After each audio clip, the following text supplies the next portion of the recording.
The American West is a place of lore and legend, of triumphs and tragedies. No one can tell the true stories of the West better than author Rick Steber, and now there's a podcast showcasing his work.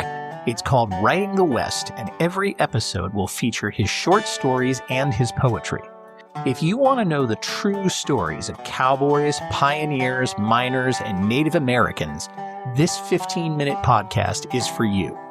Writing the West is available on Spotify, Audible, Podbean, or wherever you get your listening matter. That's Writing the West, the work of Rick Steber.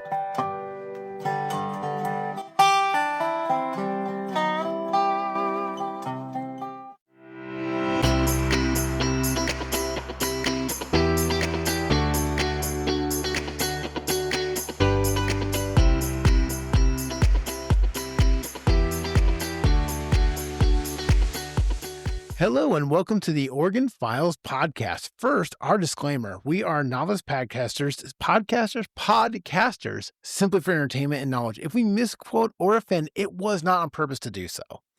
That being said, I'm very excited about today's interview. We have Don Johnson, but not the one that probably comes here. We have the better one. But here, my co-host, Elliot Bowman. That's right. Thank you, Mark. Another fantastic introduction. We definitely say a big thank you to Gina from Glide Revitalization and the Sasquatch Festival that's being put on here in a few weeks. We appreciate her sitting down with us last episode, which was last week, but whenever you listen to this, who knows how long it was at this point. Thank you to her. And thank you for everyone that continues to listen to us. If you want to get a hold of the show, it's OregonFilesPodcast@yahoo.com. You can catch the episodes anywhere you get your podcast. Mark puts them on YouTube. We have a really cool guest today. I told Mark off air last time we recorded that I literally think I will put our podcast up against any podcast, because what other podcast are you going to have 1 week we're talking about Bigfoot out in the wild, and then next week we have somebody who's a local business owner, a musician, and we're going to learn about what a death doula is today. It's the best. It's in Roseburg, Oregon. We're going to get a little deep today, but that's okay. That's okay. We're multi-layered. We're like onions. Oh, you just took my line. That's my death doula. Oh. I'll think of something else. Oh. Really. Well, You're like bananas. You just peel back. Oh, there we go. Don, thank you for your time today. Thank you for having me. I know how busy you are.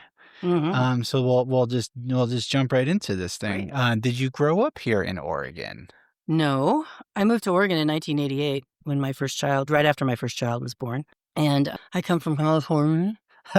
And it's the lower Bay Area, San Francisco area. Yeah. Silicon Valley kind of area. Yeah. But it was a nice town. It was that was when California was cool. Yeah. It was a small little, podunk town, and you rode your horse into town, and, you smoked in the parking lot at school and carried your gun in the gun rack. And, Very Glide, Oregon. it was very much like Roseburg was when I moved here. You rode your horse into town? Oh, we rode horses everywhere. We walked a lot, bicycles. That was when Mom kicked you out at 8 a.m. and you didn't come back till 6 o'clock at night. Those were the days. Those were great days, really. Drink out of the hose. Right? Yeah. We had an ice cream truck and a donut truck that used to go through our neighborhood. sweet. Yeah, that was awesome. A the donut truck would be cool. That's Yeah. actually a great idea. I never heard the idea of a donut truck, and That's a It's great great. idea. It was great. That's how I keep my shapely figure. Yeah. So we all. Yeah. What was like the variety of the donuts? Oh, you get anything. Maple bars, filled maple bars, bare feet, we're bear claws, not bare feet. Yeah. Bear claws, old fashions, whatever kind of donut you like. They'd open the door and it had shelves just like you see in the donut store, and they were just loaded with donuts, glazed old fashions, That maple is- bar. It was awesome. I've never heard Site, you drive around, Right. and you sell your donuts. Right. Absolutely. Keep them fresh somehow. Yeah. Oh, they made them early in the morning, and then they'd sell them all day and then go home and make more. That is a brilliant idea. It was great. It was awesome. I feel This like is a great idea. I've never heard of it. Me neither. I've driven I know. every building. Yeah. There's a bunch of buildings in Roseburg you drive to. Yeah. I've never seen another donut truck. It was like Lombardo's Donuts, and They were da bomb. I mean, it's not like the cost would be too crazy. No, I think I was a kid too, and I'm Yeah. not going to tell you how long ago that was, but it was like 35 to 50 cents a Yeah. donut, you know. I mean, like making donuts can't be that expensive. Oh, Figure out a couple recipes. I wouldn't want to have to do that though. Yeah. I wouldn't want to have to make them. Awful Just want to job. sell I them. just want to eat them. Yeah, I just want to eat 'em. Damn, donuts are good. I love a good ice cream truck, though. Yeah, you got to have a good ice You cream. got a good. I haven't seen an ice cream truck around here in a long time. Yeah. There There was- is one. They randomly you'll run by one. Right. Yeah. We used to have an Italian ice truck. Mm. And my favorite part was the wooden spoon, and then you flipped over the Italian ice, had like that gooey Mhm. bottom of it. Kind of Oh gravy, my kind of gosh. ice cream gravy Yes, kind of thing. Yeah, yes, it's I love that. Yeah, that's great. So did you grow up with like a big family? Lots of brothers, sisters? I was like an afterthought. Oh, My parents were 40 and up when I was born. I have 3 older brothers, Okay. 10, 11, 13 years older. Little story. My first brother, my mom went in to have her first child on Christmas Day. And they said, what are you going to name it? And she says, well, if it's a girl, Dawn Marie. If it's a boy, Gregory William. And it was Gregory William. A year and a day later on Thanksgiving, she went in to have another one. And they said, what are you going to name it? And she said, well, if it's a girl, Dawn Marie. If it's a boy, Mark William. A year and a day later, well, it was Mark William, of course. A year and a day later, Thanksgiving, she went in again. What are you going to name it? Girl, Dawn Marie, boy, Kurt William. And it was Kurt William. 10 years later, on January 1st, she went in, New Year's Day. And they said, what are you going to name it? She said, if it's a girl, Dawn Marie. If it's a boy, damn it. And so I was really grateful for the Dawn Marie. I never complained about my name. But I did grow up thinking my name was Damn It for a while. And I would call my brother at his house and my nephew would answer and I'd say, hi, Randy, it's Auntie Dawn. Is your dad there? Oh, yeah, hold a minute. And then I'd hear him yell, Dad, Auntie Damn It's on the phone. So I love it. So yeah, I had 3 older brothers. Man, so she had back to back to back years with just holidays going into the. Yeah, but I wasn't born till the 3rd. I was the only Yeah. one that wasn't born on a holiday. Did you grow up with a lot of the music in the house? I grew up hearing a lot of music. My grandfather was an actor. And so my mom was raised in a very theatrical family. But no. But I did have a lot of different influences because my dad, he was an old rodeo cowboy. Oh, cool. And so I grew up with all the, Marty Robbins, Hank Williams, Patsy Cline stuff.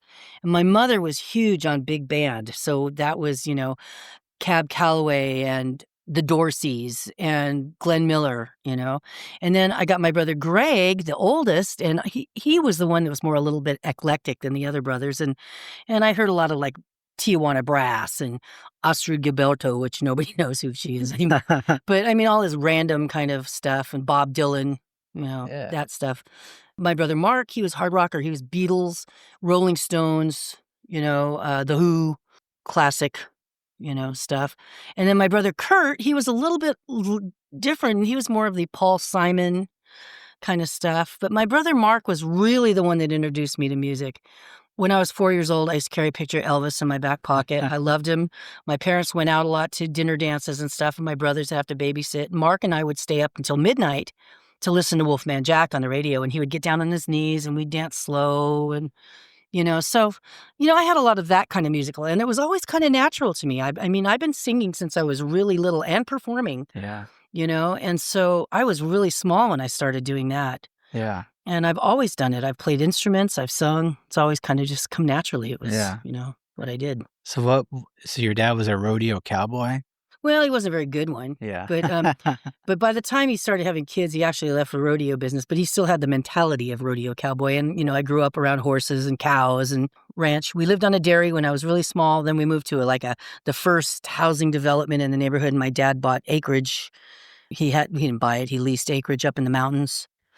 And ran herd cattle up there. And then when he was older, after he retired, he moved up here and ran some cattle up here. So, I was always around that kind of stuff. Yeah. But he was actually a civil engineer, and he was very, very good. He was the one that re-engineered the Kit Carson Pass going from, cool. I think, Sacramento to Tahoe. Yeah. Yeah, he's the one that re-engineered that. And that's where his ashes are scattered up there somewhere. Oh, cool. Yeah. Nice. What did your mom do? My mom was deaf in both ears. But she was phenomenal. She was very community oriented. So you walked into her office in the house and there was plaques everywhere for her amazing things that she did. She worked for Ronald Reagan. during his gubernatorial campaign, doing, promotional stuff. Hardcore. My mom was a diehard Republican. My dad, diehard Democrat. So that carried for some interesting conversations at dinner, but they never argued Oh, and they really? never fought. They found like a middle ground? Yeah, Or, they were always okay. And my dad would tell you, I'll vote for whoever I think is best, regardless. So anyway, so she was very involved in that. She went through California and trained a lot of ladies in all the different towns and started California Women in Chambers of Commerce. Nice. She was a president of the Republican Women's National and, statewide. She was a phenomenal lady. She was hard act to follow. She was fun, funny, and deaf. That's what was crazy. Was nobody knew that. She wore hearing aids in both ears since the time she was 10. Oh, wow. And she read lips. But she was a phenomenal woman, and she did a lot. Both my parents were pretty amazing people. Yeah. I have to say I was truly blessed. That's awesome. And my brothers too. That's awesome. So when did you start realizing that you were good at singing or talented, and that's something that you would... I was really young. I used to do a lot of sales for my mom. I was a kid, she sent out with, $50 a ticket for the Abe Lincoln dinner or whatever, door to door, So at 8 years old, I had my spiel down, selling greeting cards door to door. I won the United States, the national, remember, I don't know if you remember, in the back of comic books. Yeah. They had, all those little things you could do. They had, like the monkey fish and those kinds of stuff. And they had, sell greeting cards and you win prizes. And so I wanted to do that. I was 8 years old, and I went door to door in my neighborhood, which was a huge neighborhood, by myself. And now you wouldn't send your kid out the door by themselves. But I was going to people's houses, walking inside and selling stuff. I sold cards, and I won. I sold the most greeting cards for this company in the United States. And I've never been shy. Yeah. Never been shy. When I was, 3 or 4, modeled in fashion shows for J.C. Penney's, and local places, local stores. So, I was, and, being so much younger than my brothers, I was kind of like an only child. And so I was surrounded by a lot of adults a lot. Yeah. So I was pretty mature for my age. And I used to dance in the living room. I took tap dancing, and I was never shy. I remember we went to go do one thing. I think I was like 6 years old. None of the other kids would do it. They were all freaked out, crying in the back, and I'm out there doing the Mexican hat dance. So, I was never a shy girl. Yeah. And I'm still not. Correct me if I'm wrong, but years later, when you had your own family, you had like a traveling band you guys would go around? Well, my husband and I played together, and we played everywhere, and we lived in a lot of states. We were kind of nomadic. Yeah.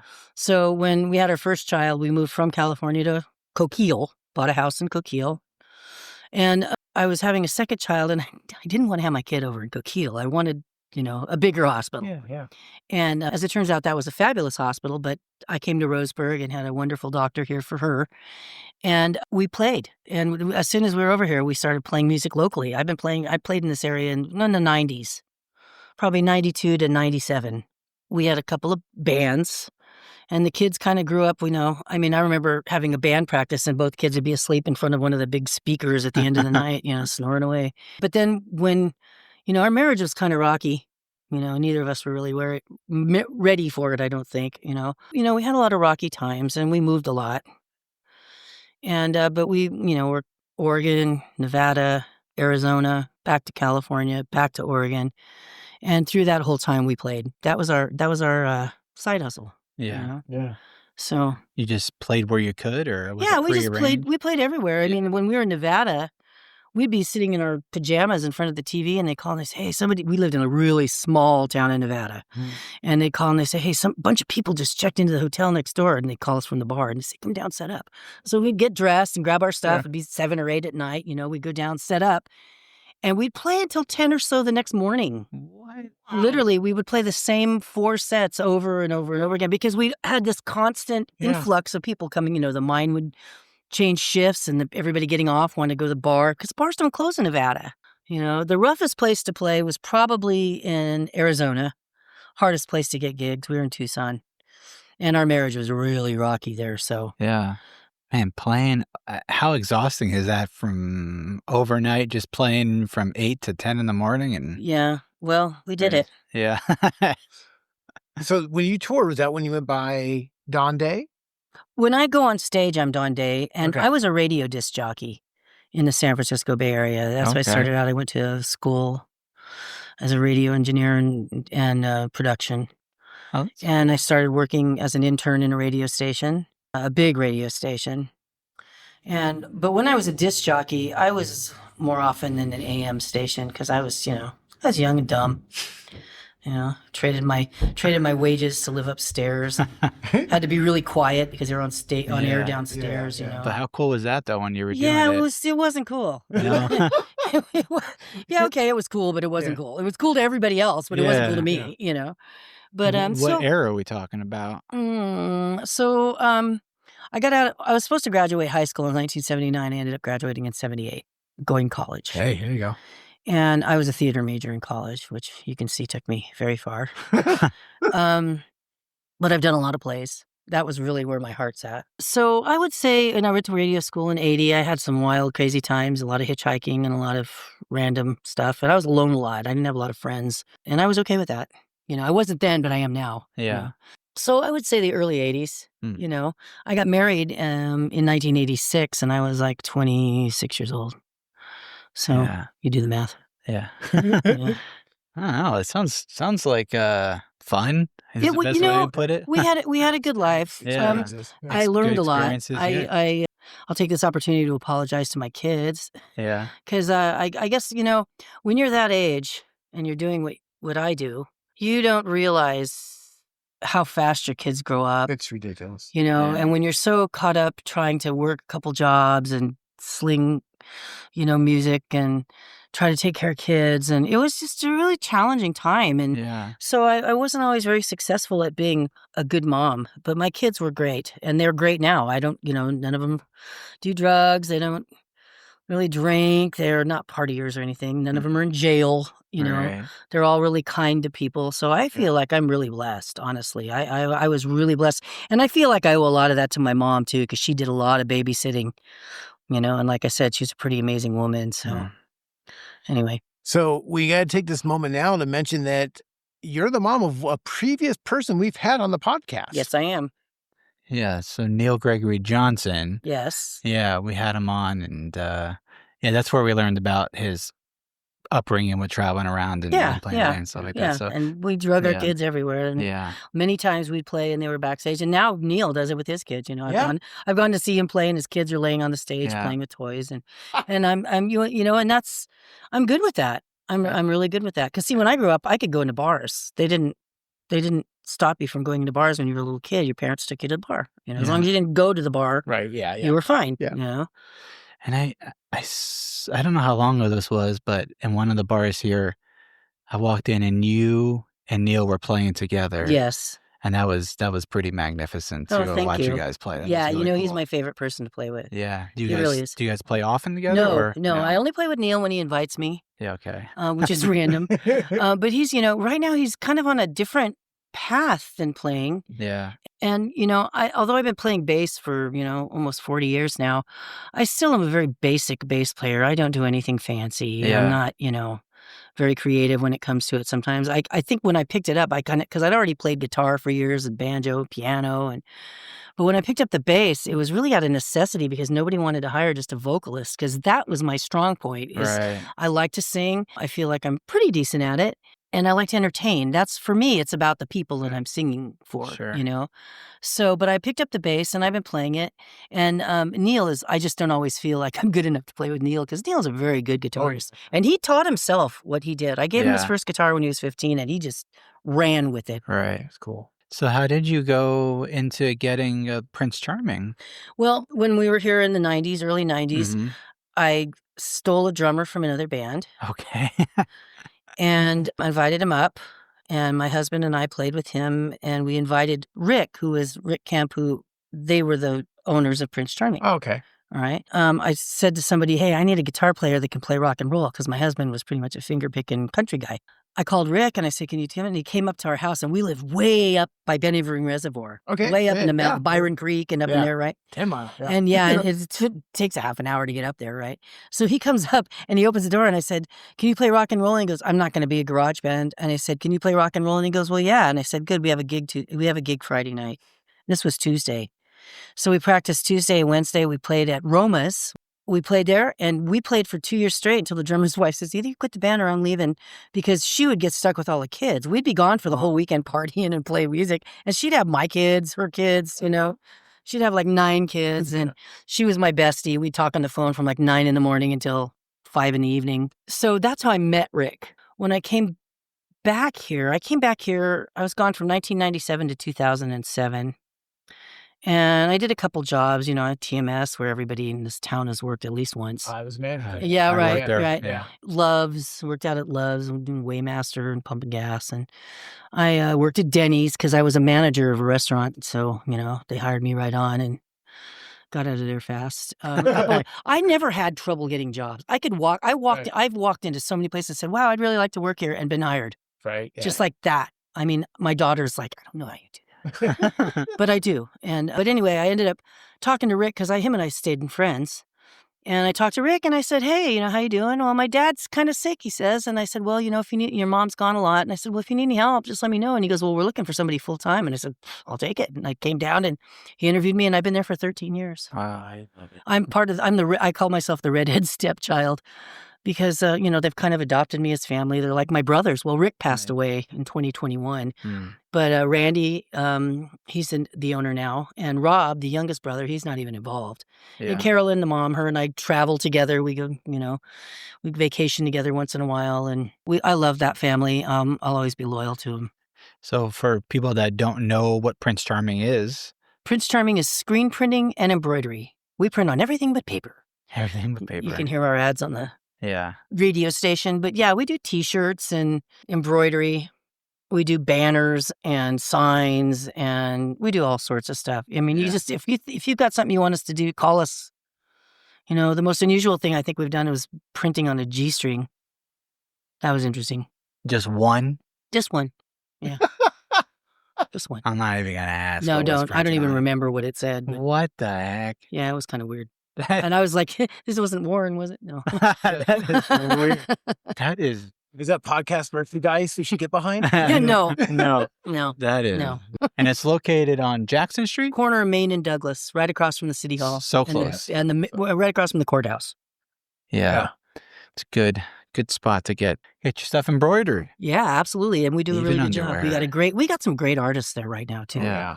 Our embroidery guy is phenomenal, and he's a good artist outside of just what he does there. Our other artist, Shade, he's good. He's quick. And Yeah. he's good. He does good stuff. So when Mark told me you're also a death doula, I had no idea what that is. So Right. how did you even come up with the idea that's something that you wanted to do? And Well, what is a death doula? okay, let's start with that. Yeah. A doula, most midwives are doulas. And so my common comment is, well, a midwife brings you into the world and a death doula takes you out. I don't really take anybody out. I help people process through that. And that's where where I say there's a lot of layers, like an onion, being a death doula, because it covers things all the way from me helping you, and you don't have to be dying to use my services. You don't have to have a terminal illness or anything like that. So what I do is, first and foremost, is I will do some public speaking and some private meetings and help people with things like advanced directives. That's where you set up what you want to happen in the end. I mean, if you don't want to be hooked up to tubes and all that stuff, also falls into what's called a DNR, do not resuscitate, also calls into a POLS. There's all sorts of different levels we could spend this whole time just talking about advanced directives. But I help you and guide you through things like that. I have resources for things that you need, like notary publics, attorneys that maybe do wills. I'm not an attorney.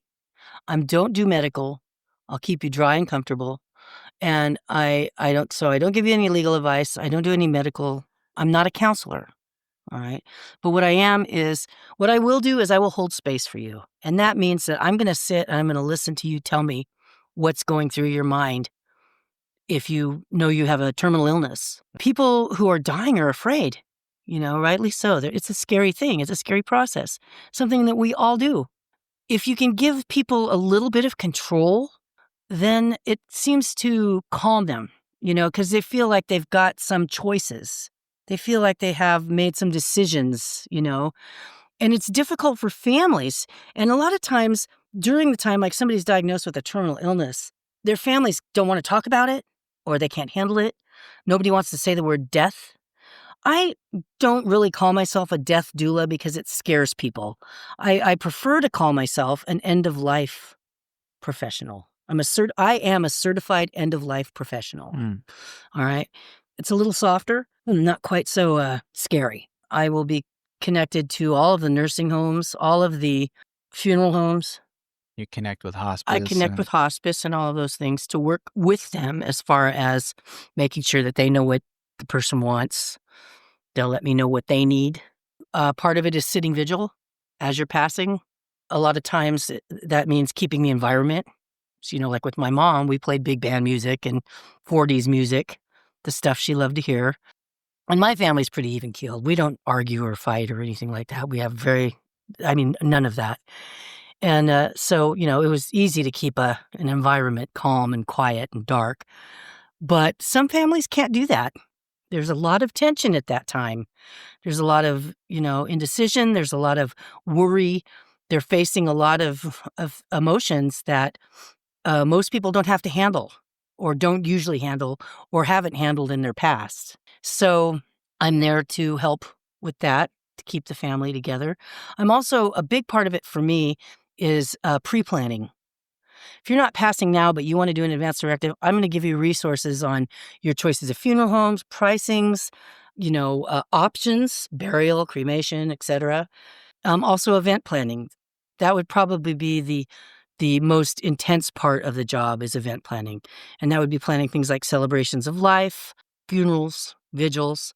I'm a big advocate. After my husband passed away a couple of years ago, and we had the celebration of life, it was phenomenal how many people showed up, how much they loved him. And these people were friends from his in high school, And here he was, he passed away the day before his 69th birthday. So I consider him 69 years old. But all of his friends, a bunch of his friends came up from high school. And I just thought, gosh, I wish Bob was here to see this. So I'm kind of a big on doing, if you know you're terminal, I suggest having your celebration of life before you go. Right. So you can say goodbye, so you can see all these people, so they can see you, But there's a lot of things that go around with that. Man. So there's a lot to do with passing. And I would like eventually to open what's called a death cafe.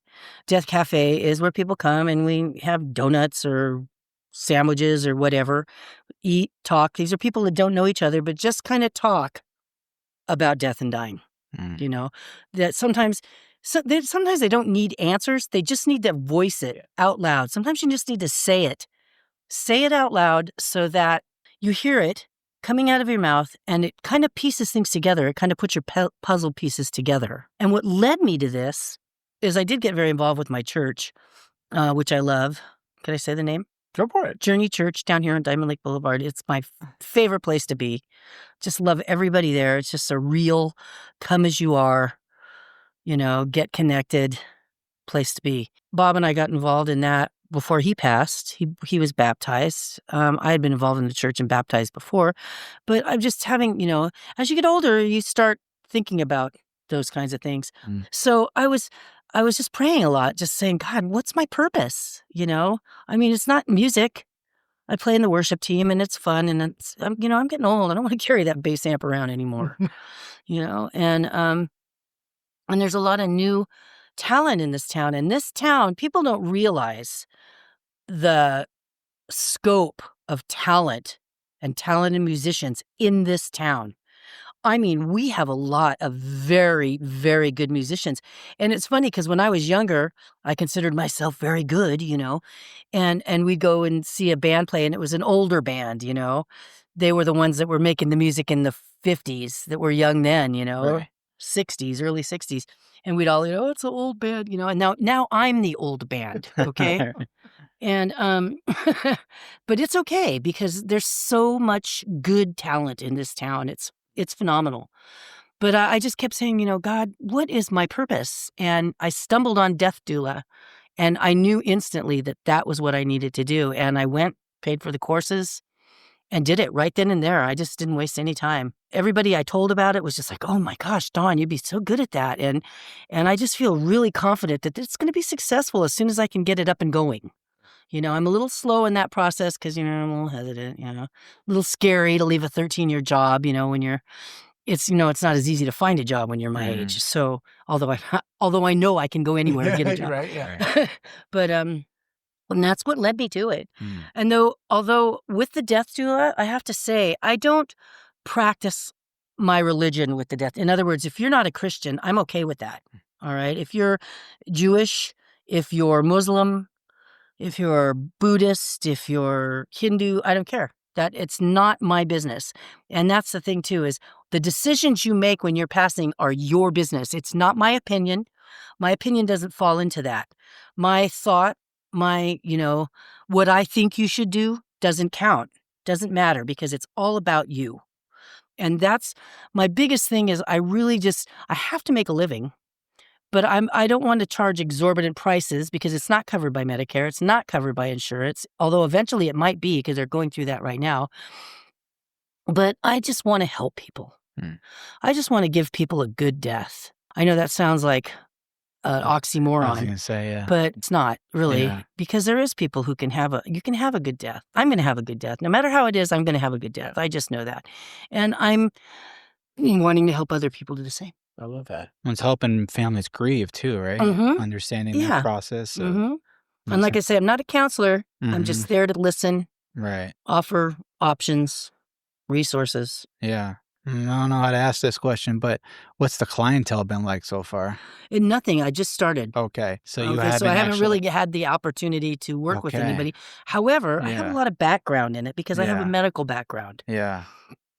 When I was, you know, the kids were growing up on the road, I did, you know, a lot of medical stuff. And I worked in a nursing. I started out as a CNA in a nursing facility. And so I was with many people when they passed. Being younger, when my parents were losing their friends, they would drag me along to these, you know, Catholic mass burial services were like forever long, but, you know, open casket and all that. And so I just kind of got an understanding of it. My boyfriend was killed when I was a freshman in high school, my best friend. And so that was really hard on me. But my dad had said, you know, people have a span of life. And when they go, it's usually because they've done what they needed to do when they were here. And that kind of changed my view, you know.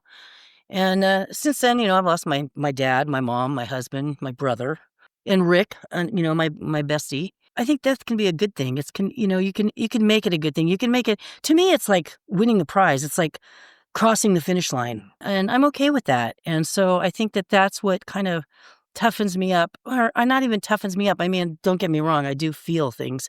I'm not very emotionally outwardly, you know, visible emotionally, but I think it's going to be okay. And I haven't, like I said, I haven't actually had the opportunity yet. Right now, I'm still kind of fumbling with getting what I need, you know, my printables and stuff. It's a matter of financing, you know, because now I'm a single woman trying to maintain a house and a job and, you know, pay the bills kind of thing. And I'm working towards that. And I figure by the end of the year, I should be really up and running. Are there other death doulas in the area? Not in Roseburg, Not no. in Roseburg. I Okay. would probably be Interesting. the only one in Roseburg. Although I've had a lot of people just go, wow, what a great idea. You know, that's great. We need that here. And we do have a huge senior population here.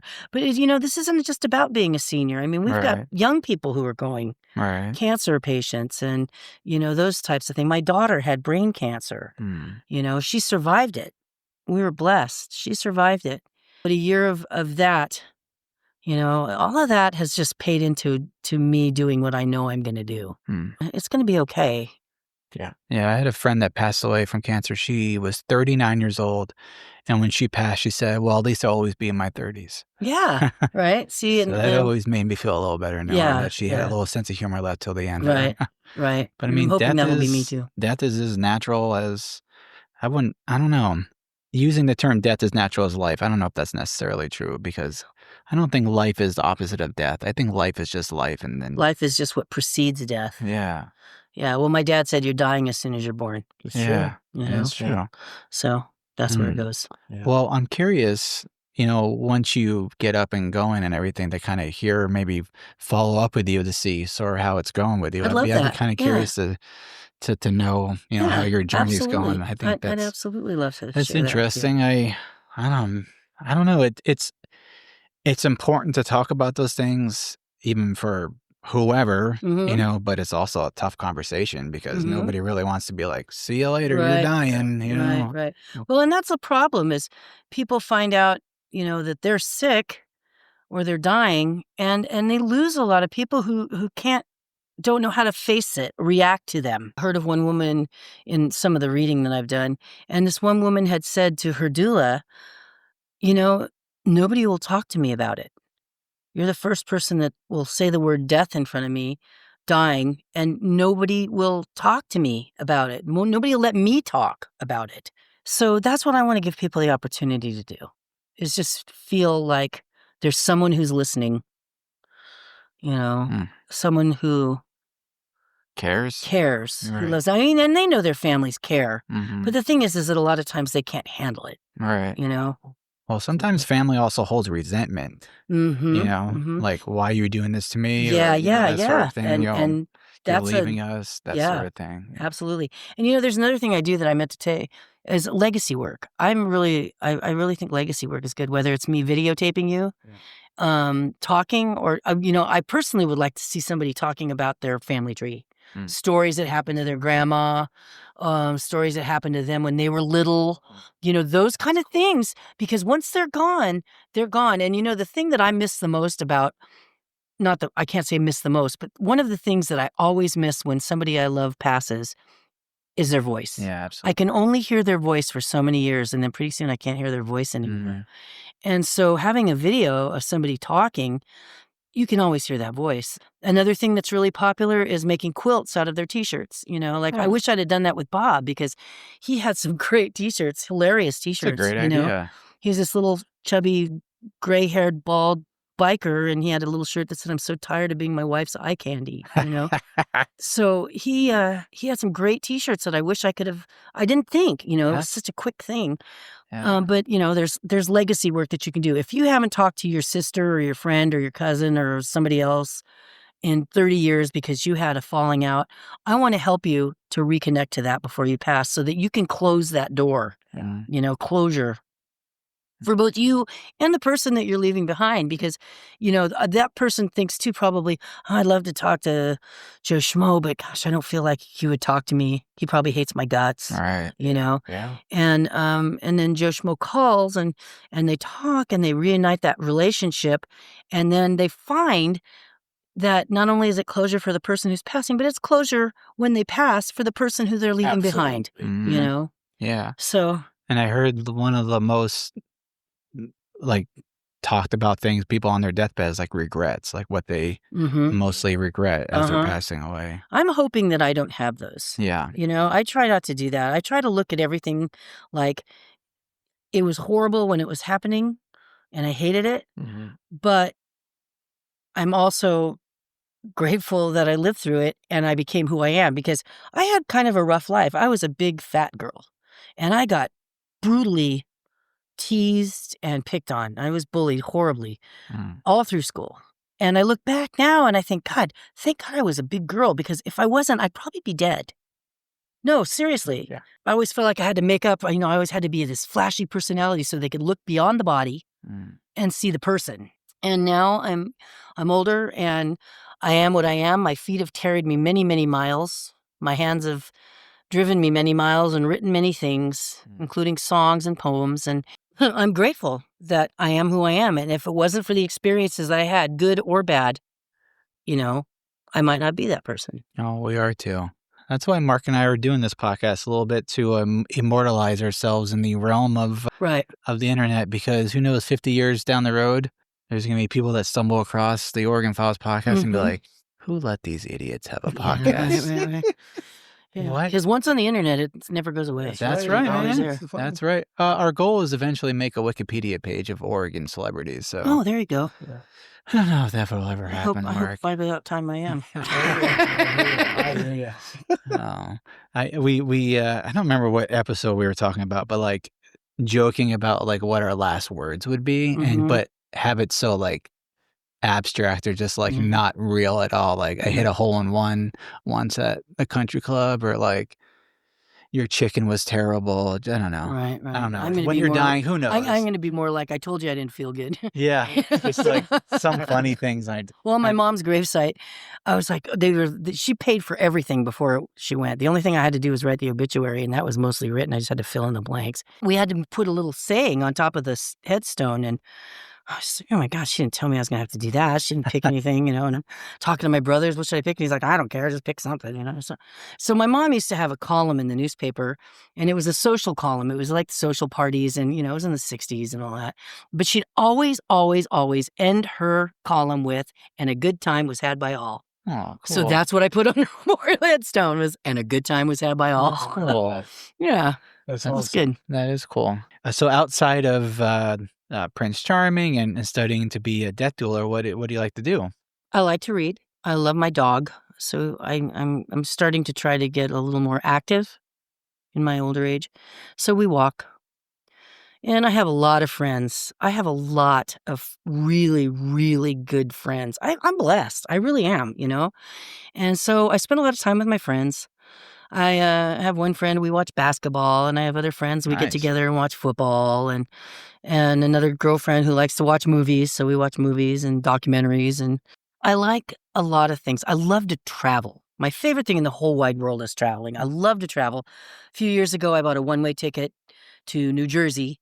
That's where I'm from. Oh, really? Whereabouts? I'm from a little town called New Providence. Okay, I went to West Orange. Okay, yeah, it was near West Orange. Okay. Yeah. I was I've in been to West West Orange. a few times. My girlfriend, I hadn't seen her in 30 years. I'm flying over the United States. It's 3:00 in the morning. It's the day after the New York airport had opened up because it had been frozen shut. And I'm flying over the United States, and I'm thinking, oh my God, I haven't seen her in 30 odd years. I hope she still likes me.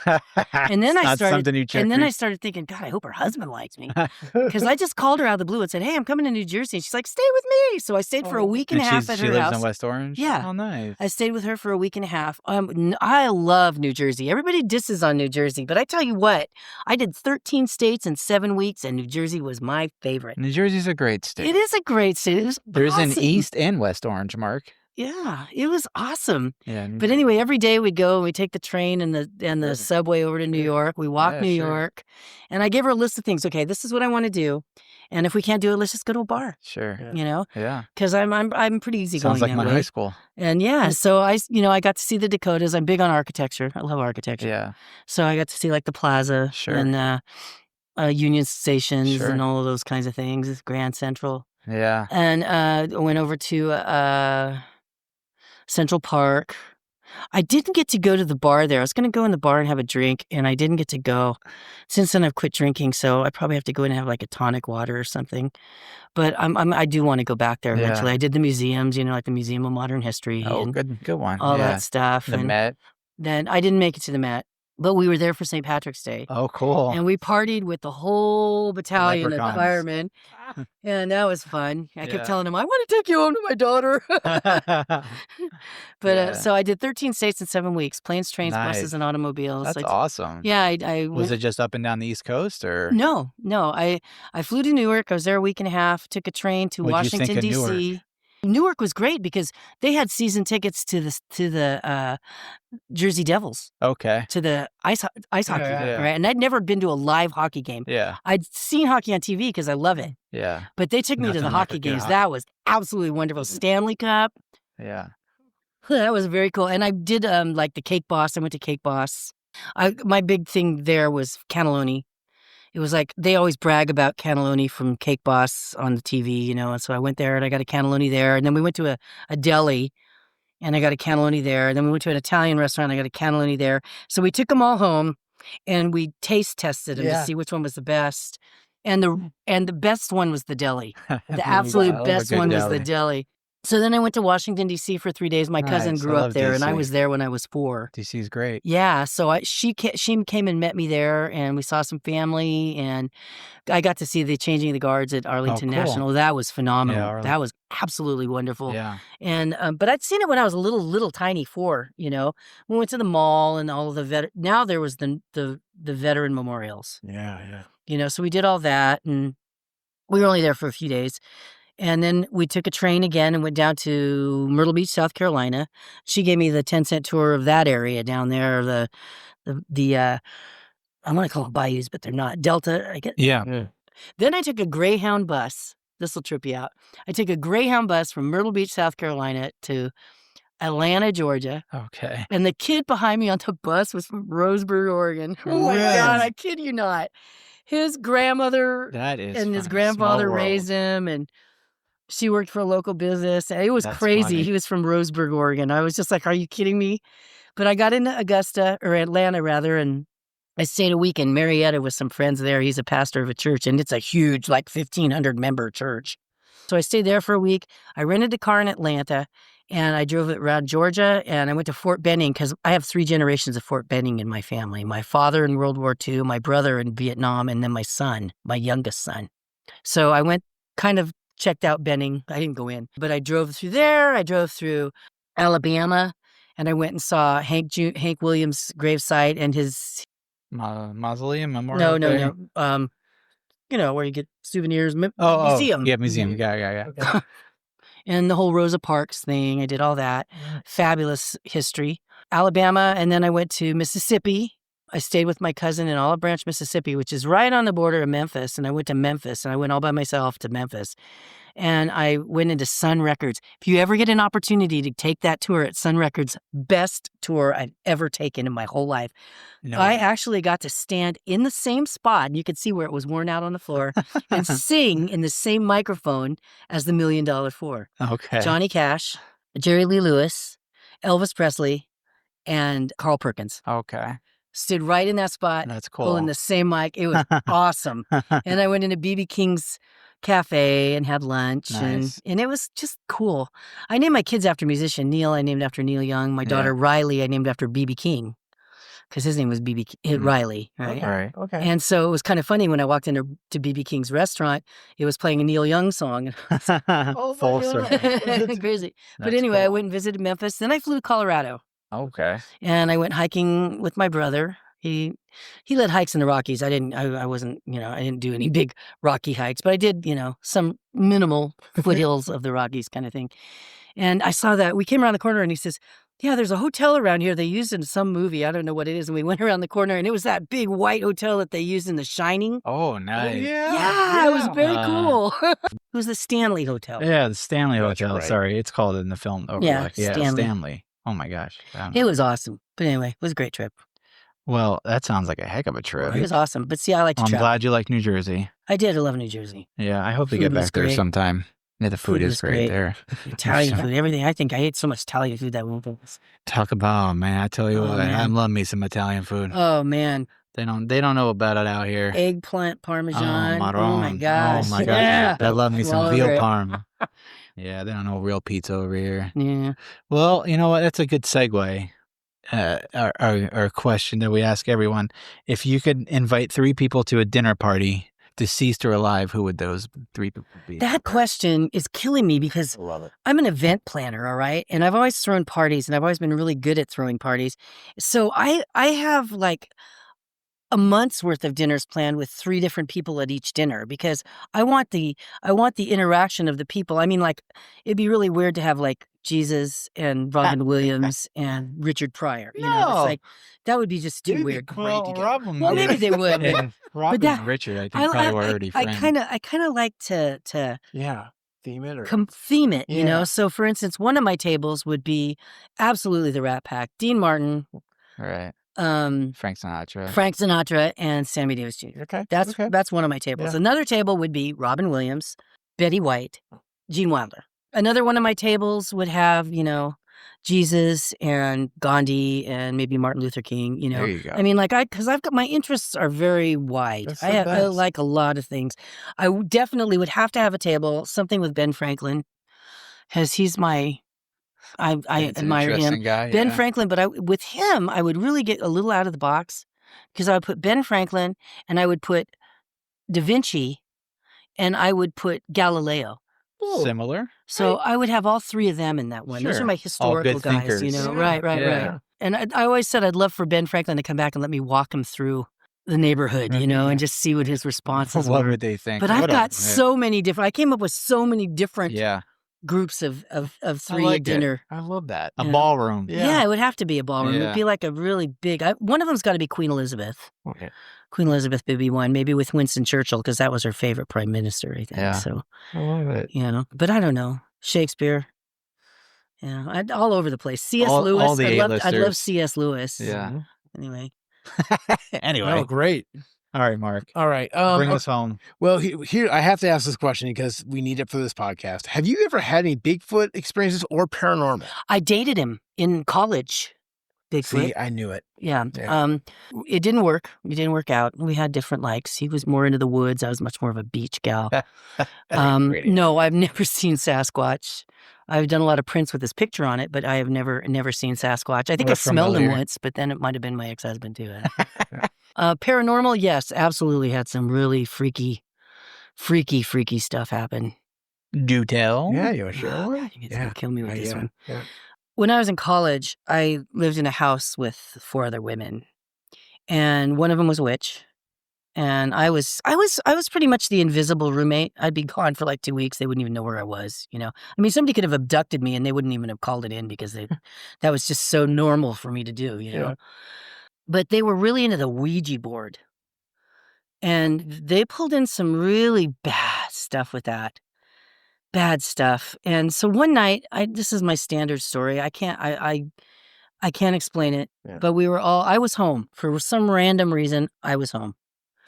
And there were 5 of us. We were sitting in the living room, and we had 3 cats, and all the cats were there because I had one in my lap, and there's one on the couch and one over here, and so the cats were all accounted for basically. And we're sitting there and we were watching MTV, and I remember what video we were watching. It was China Girl with David Bowie. All right, Okay. but we're watching this video, and all of a sudden we heard this like rumble in the hallway, and it was always Dawn, go see what it is. It was always me. When the cops came to the party door, it was always me that had to answer it.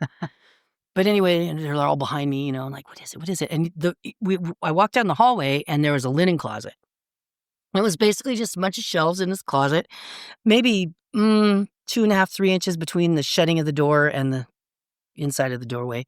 So there was nobody could fit in there. But anyway, there was this huge ruckus. I opened the door and it stopped, and everything in the closet was a mess.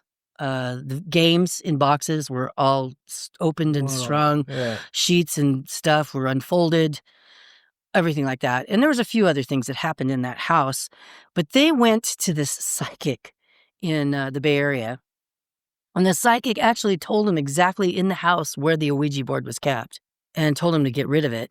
I'm scared to death of those. I practiced a lot of that, and I don't go anywhere. I've begged for and repented, and I don't do any of that stuff anymore. I've experienced it a few times. I've had a couple out-of-body experiences when I was younger. It's just, weird stuff, but I don't have it anymore. Now I got Jesus, and that's enough for me. That's all I All right. Thank you. Thank you for sharing that. Aren't you going to ask me about my sandwich? Yes. Okay, so here we go. We're gonna get there. Yes. What's your favorite movie? Do you have a favorite movie? Yes. Actually, I have a few of them, but my favorite movies, but I think all time is Willy Wonka and the Chocolate Factory. I Great just one. love Great that. one. Right? Yeah. Great one. I love Willy Wonka and the Chocolate Factory. I really love Hook with Robin Williams when he played Peter Dustin Pan. Hoffman. Yes. That was a great movie. Yeah. Great one. I like some kind of off movies. Old movies. I like black and whites. I Me like the too. old stuff. Hitchcock. I'm a huge Hitchcock. One of my favorite Hitchcocks is Rear Window. All right. And then what's your favorite sandwich? I Dawn? got a couple. Okay. My absolute all-time favorite sandwich has got to be the day after Thanksgiving. It's got to be just plain old white bread, turkey, mayonnaise, cranberry. That's it. Gorgeous You answer. know. Delicious. I'm a simpleton. Peanut butter, mustard, and bologna. Peanut butter, mustard, bologna. I know everybody goes, oh, but you know what? I've said that to so many people, and So they've you gone, get the oh my God, that's sweet- so gross. But then they make it and they taste it, and then they go, wow, that was really good. So you kind of get the mustardy tart. You get Because the peanut butter is such a non-flavor, Right. And then you And kind then of the get bologna, the I bologna. don't know why the bologna was there. I don't make them anymore, but How'd you discover this sandwich? Was this just Well, like I what liked you all had? 3 of the ingredients, and so I threw them all together. I wasn't a real fan of bologna, so I really think I was more trying to cover up the bologna with the peanut butter. But then I knew that the peanut butter needed, or that the bologna needed mustard. So I don't know how I came out. I was like 13 when I Rock and invented roll, that man. sandwich. amazing. But I just like simple sandwich, Okay, so Phenomenal. yeah, so Prince Charming is located again on Cass and Douglas, right? No. Oh my God, Wait, I tried to get that. I know where it's at. Okay. Downtown Roseburg. I know where it's 429 at. Southeast Main Street. It's on the corner of Main and Douglas, right across the I street got from the one of them courthouse. right. Yeah. Right across the street from the courthouse. And then I'm sure you don't have their phone number memorized, but I do. Okay, you do. Prince Charming? Yeah, I've worked there for 13 years. If I haven't memorized that That's phone true. number by now, Yeah. that's true. 541-673-3716. Perfect. I love it. Go for all your embroidery. Embroidery, Yeah, needs printing, banners. everything. And if you ever want to book a band, call me there. And if I can't play, I know a lot of musicians in town, and so Yeah. does Neil, so we can hook you up with somebody. Yeah. So if they want to get you And- booked, that's where they'll call you. Yeah, and a death Okay. doula thing, you can call me there. But Okay. I have a phone number for that too. Okay. What That's is my own that? phone, or my own personal phone, which is 541-530-1607. That's my doula. And for music, that would be the better option too. Yeah. I like to keep Prince Charming just select Prince Charming. Sure. But And then the death duel, you're hoping to kind of get up and running towards the end of the year. right? I'm ready. If somebody called me right now and said, "This is what I want," I would be there right then and there. That would be actually really helpful for me because I'm a little timid about getting started, and I just want to make sure I have all my I's dotted and my T's crossed. And for sure, Okay. by that time, I should be really up and running Okay. in a good way. Well, cool. We love to follow up with you too. Yeah. Once Be you awesome. get there, I'd that'd love be that, cool. too. Well, thank you so much for so much, Colin. chatting with Yeah. us. That was Yeah. awesome to get to know you and everything. That was fun. Yeah. It's my first podcast. Yeah. And again, if you want to get a hold of us, OregonFilesPodcast.com. Our website's www.theoregonfilespodcast. Catch us anywhere you get your podcast. Yeah. And thank you. Cheers. Thank you. Awesome.